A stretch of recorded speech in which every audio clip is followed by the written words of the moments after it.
Hi everybody, Jo here again. How you doing? Today I'm coming in with a lovely little project and it's on one of our large watercolour tags, look, and we're going to be using the re-inkers. Now a lot of you have been in touch and said that it's fabulous that we have the Elements re-inkers, but what else can you do with them apart from re-inking your ink pads? And I'm thinking we can paint with them. Now, when I'm using them to paint, I like a raised area. I find that helps. So I like to stamp in the black, the VersaFine Clair. It's a slow drying ink, so it's perfect for embossing. And then I'll come in with the lovely Wow, and it's the clear. Because that means I could use a different colour of the VersaFine Clair and that colour will show through. And just by changing the colour of your background ink, you'll get a different result. So we'll start off with the stamping, and the stamp I'm going to use is the Forest Leaf. So it's on my block ready, and we'll come in and ink it up. So I'm going to stamp this and I want it up there. And again, I'm going to give it a good press. It's a large stamp, so it needs a bit of oomph. Well, when you're little like me, it does. And then straight away come in with the embossing powder and just cover the whole of the image, even if it uses all your embossing powder, because you're going to pop it back in there. And I tend to give it a bit of a swish round and then tap off the excess onto your copy of paper. Give it a bit of a tap and then pop that to one side. And then just pop that back in the jar. Again, give it a good flick. More seems to go back in that jar than comes out. Now, I'm going to heat this. Now, we've got some new lovely friends and followers here at the Lavinia family. So if you're new and you've not done embossing, what happens now is the powder on there, so it looks quite dull, look. Now, we're going to heat it and melt it. And when it melts, it will become a darker, almost a black and shiny. And what we need to do for that is this embossing heat tool. And what I'm going to do is it's got two settings. I'm going to put it on the high setting, but I'm going to let the tool heat up for just a couple of seconds and then I'll start embossing. But it is noisy, so I'm explaining first. And what I tend to do is heat a small area and move, and you'll see it change. Hopefully I can get the angle right to show you. Try not to waft. If you waft too much with the tool across, you can blow the powder off. At the minute it's sticking to that lovely ink, but you'll see as we go. So first of all, put it on number 2, and this is the heating one, the embossing one. It's got this lovely nozzle, and that will guide the heat to the right place. So number 2, and I'm just going to give it a couple of seconds just to heat up. Right, that's nice and warm now. And I'll start and I'll try and show you. Can you see it's turning black? And if I just move it as it starts, if I take that away, can you see the areas? There's a difference there between the black. So if we carry on here, look.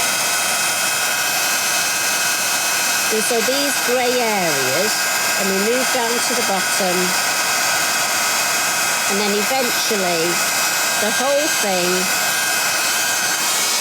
knock that off, the whole thing, can you see, is lovely black. It's raised and it's shiny. You can really see that shine there, and you can feel it, it's raised. At this point, stop. If you overheat it, you can burn that embossing powder, and what happens is it almost sucks back into the card and you'll lose that raised effect, which is what we're after. And this in itself, I just think is lovely. That clear, honestly, for me, the clear is perfect because, as I say, I can use lots of different colours of my ink underneath. Now, to add colour, I've got myself one of these lovely daisy palettes, and I'm just going to get my re-inkers, and I'm just going to put a little, and just a little drop. You don't need very much. So I'm going for the blue atoll, pink elephant, and I've got them, I know exactly which colours they are because blue and pink makes purple. So that's my violet chalk, just going in here with a bit of purple. And what I've also done is just spritz myself some water in the middle. And all you're going to do, get yourself a brush, and this is so lovely to do. Pick up a little bit of the water, and I'm just going to start with the blue look. Now, you can take your time, and you can colour these however you wish. So the top one I'll have, and I just want a hint of blue in all of them, but varying degrees. It might be you want to actually make one leaf completely blue. It might be, because the choice is yours. I'm going to pick up a little bit of water. I am cleaning my brush in my water pot just to try and keep this middle bit as clean as possible. And then I'm just going to add a little bit of pink, but let that go into the blue to make purple. Now, there are various different ways, and as I say, you will take your time. I'm going to clean my brush. Then I'm going to come in with my purple, a little bit more water. And maybe this bottom one, I'll add some purple with that blue. And then this one here, I'm going to have all three colours. And again, it's almost a dabbing motion.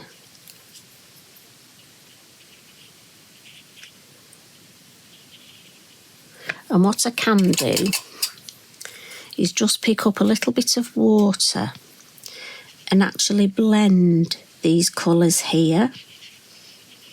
Again, remember, because this is your inker from your Elements ink, it's dye-based, so it's water reactive. So that's how come we can do this lovely blending. And as I say, I find with just having that gutter, it just makes watercolour painting over the top a lot easier. And as I say, you can take your time and blend these colours as much as you wish. Now, I've got to be honest, when I'd finished this one, I did think glossy accents over the top of that. I think it would almost look like it was enamel. So I am going to have a play at that. But I think that is lovely. Now, to just make the splatters, all I did was got my fan brush, got some of this water here, and then made myself a nice little bit of watery ink, and then just added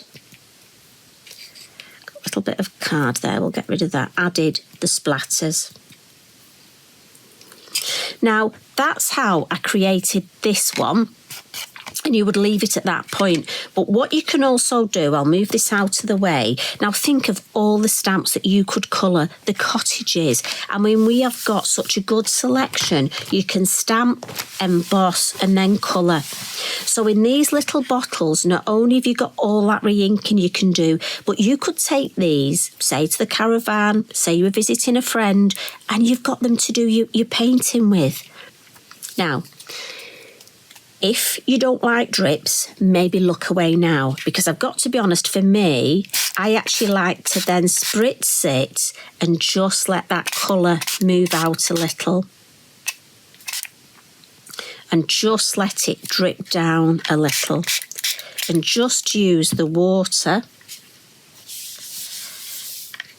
Now, as I say, if you don't like to do that, you stop. I just like the way the colour just flows out a little.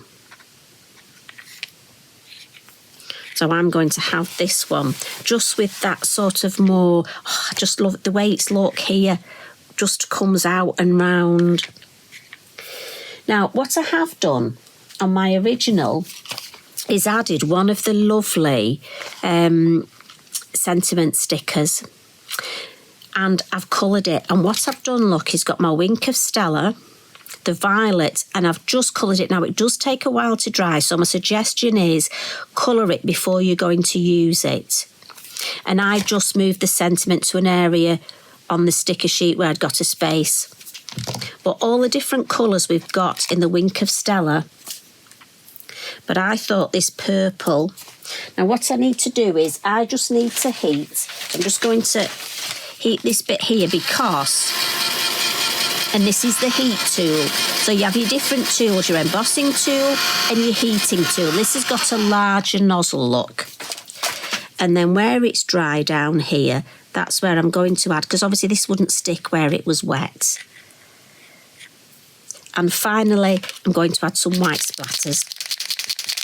And again, if you don't like your splatters, you leave this bit off. But what I love is they will react. Where this is wet here, my Posca pen will react. Now again, you could wait till it's dry, but I just want that reaction again. Permanent when dry, but when you first put it on, it will react. Black fine liner, and I'm just going to put myself a nice edge, and I'm going to keep it quite loose because we've got those areas there. And then maybe a little butterfly from my butterfly stickers. Now I think it's got to be the blue with the black around. So we'll go for one of those. And again, where it's dry, I'll pop it there. And just with my white fine liner, look, I'll add some white highlights. But there we go. How quick and easy was that? But honestly, it's so therapeutic. Now, this one has still got to dry, so I'm going to leave it. Now, just to show you what I did do, was got a spare tag. And with what was left in here, look. In fact, I'll make another one to quickly show you, because it's no good me just saying, because I know you'll say, Jo, what you're talking about. So, all I did was tag, brush, and you don't want to waste this here. I mean, you would just carry on painting. But I just literally got myself. Now, you can smoosh this as well. Pop it on your mat and smoosh it. But all I did, look, was at the top of the tag. And again, do you know what? If you're having a bad day or you're a bit fed up, this is great fun. And you know me, I like clean, I like precise, but this, whoa, this is just great. Because all you're going to do is, and I'm hoping you can see this, add the water at the top and let it drip. And you can literally add more ink, more colours. You can then spritz it. Now you can also have another piece of card underneath. I mean, look at that. I might actually leave that because I like this white area here. Might just dab that in there. Right, let me get me... But yes, you could have another piece of card underneath, couldn't you, to catch it? And what I did with this one, to create these areas, as it was drying like this, look, you can pick up more colour and just splat it on. Get your tool, dry it. The other thing is the salt. If you've got rock salt, you can add some salt, but also you can come in with water and add water splats. Mine's not very clean water, is it? Don't forget your mica minerals in the water. But look, can you see where that water's starting the faux bleaching? Right, I'm going to mop that up, but I'm going to leave that. Maybe just a little bit more faux bleaching up here if I can. I'm thinking those colours, I could, when this is dried, you know what? The snowflake stamps, white embossing powder. And I think that's a great tag for Christmas. But it's just that lovely background. When I was at Lavinia recently, I got myself a couple of extra packs of tags because just for experimenting, but also if you've been doing your painting with your elements and you've got this sort of product left in your palette, you don't want to waste it. So it's so nice that you can make yourself. I mean, look at that already. Look at this here. I love that. So that's going over here to dry. And it just shows you how very quickly you can create yourselves a different look. Now, I've put the craft threads there, the lovely craft yarns. What fun you can have and the different things you can create using your lovely re-inkers. So I hope you have a go. And you know what, especially sort of if you've got some days when you don't know what you're doing, this is just great fun. But a word of warning, have plenty of card or plenty of tags, because if you're anything like me, you'll make one background and then as it dries, you'll think, I know what I'm going to do with that. And then you'll make another and you'll think of another stamp you can use and make another.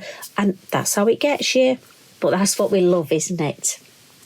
So I hope you've enjoyed that. And I hope you're feeling okay. And you know what? I'll pop back again tomorrow. Maybe some inky fun tomorrow. Maybe we'll do some blending. A few of you have asked about blending. So, have a lovely evening and I'll see you again soon. Love and hugs from me. Bye for now.